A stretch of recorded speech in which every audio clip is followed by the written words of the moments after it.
आपलं सोलापूर सुरक्षा केले तर पाणीसाठी केले, सोय सगळं केले ती, मग सुकन्या योजना केले, रस्ता सगळं चांगलं केलं ते, रोज रोज पाणी येण्यासाठी पण सोय केली ती, मुलींच्या शाळासाठी पण सोय केली ती, मुलांच्या शाळासाठी पण सोय केले सगळे. परत महिन्याला ते मुलांचं पैसे घेण्यासाठी पण ते पण केले ती, शाळेचं सोय केलं, सगळं केलं ती, सगळं केलं.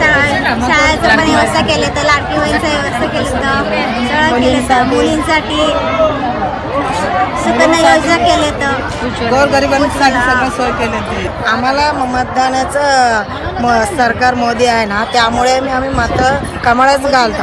मला 4 मुली आहे, ते सुकन्याचं मी भरू लागले. ते माहीत नाही होते मला, मी ते भरले होते. आता मला 4 मुले आहे म्हणून मी ते भरू लागले. पण मत मात्र कमळलाच घालतो. मोदी आहे म्हणून आम्ही आहे. BJP असं सगळ्यांना इथं आमच्या घरात सून आहे म्हणून ते एकदम चांगलं वाटतंय आणि अभिमान वाटतंय की आता मोदींनी सगळं लागू केलं आहे. सगळं म्हणजे बँकेमध्ये पण ते काही जणांना माहीत नव्हतं, ते माहीत पडलं आणि कसं करायचं काय आहे सगळ्यांना पण माहिती झालं आहे. आणि नियोजन म्हणजे काय आहे ते सगळं काय आहे स्कीम आहे ते सगळं कोणाला माहीत नव्हतं. आता एकदम सगळ्यालाच चांगलं झालं आहे आणि व्यवस्थित झालं आहे की आमच्यात पण स्मार्ट सिटी व्हावं म्हणून आमचं पण इच्छा आहे की आमचं पण घरकुल स्मार्ट घरकुल व्हावं असं माझं इच्छा आहे. सोलापूरमध्ये सगळं बँक, रस्ता, पाणी, मेषांना खूप केले. मेषांना गटर एकदम सगळं सुरक्षित व्यवस्था केलंय, शाळा केलंय, मेषानाचं भरपूर त्यांचं नाव आलंय आणि त्यांचं काम पण एकदम मस्त आहे.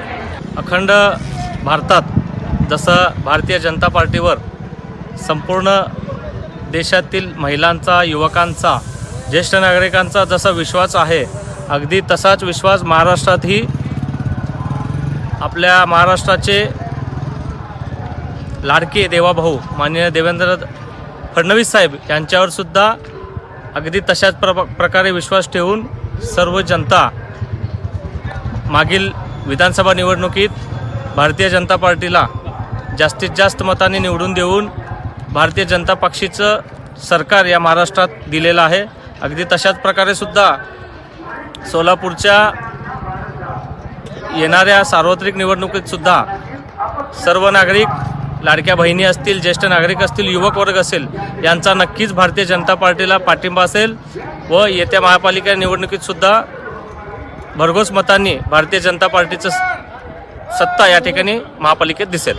व तसेच भारतीय जनता पार्टीने आजपर्यंत राबवत असलेल्या ज्येष्ठांसाठी असू द्या, महिला वर्गांसाठी असू द्या, इतर सर्व काही योजनांचा फायदा लोकांनी घेतलेला असल्यामुळे त्याची जाण ठेवून सर्वांनी भारतीय जनता पार्टीला सत्तेवर बसवण्याचा निर्णय घेतलेला आहे आणि ते बसल्याशिवाय राहणार नाही आहे. सध्याचं वातावरण बघितलं तर भाजपचं हे जास्त आहे, कौल भाजपकडं.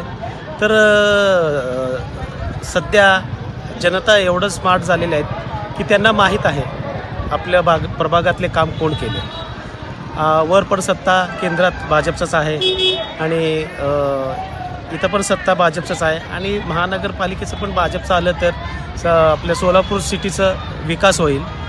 व आतापर्यंत देवाभाऊंनी आपलं लाडकी बहीण आणि सर्व काही भरपूर काही स्कीम आणून दिलेले आहेत. आता पण अजून पण नवीन त्यांची कल्पना आहे. मग ते यांचं उज्ज्वला योजना म्हणा, आपलं लाडकी बहीण योजना म्हणा, त्याच्यातनं प्रत्येक मतदान जागृत झालेले आहेत. आम्हाला लय सहकार्य केले तर मोदी आल्यापासून आठवड्याची मजुरी महिन्याला झाले आणि मोदी आल्यापासून आम्हाला बँक म्हणजे कळालं. मोदी आल्यापासून आम्हाला लाडकी बहीण पण मिळायला लागले आणि मोदी आल्यापासून आम्हाला नळाचं पण सोयीस्कर झालेलं आहे. आणि मोदी आल्यापासून आम्हाला सर्व सोयीस्कर झालेलं आहे.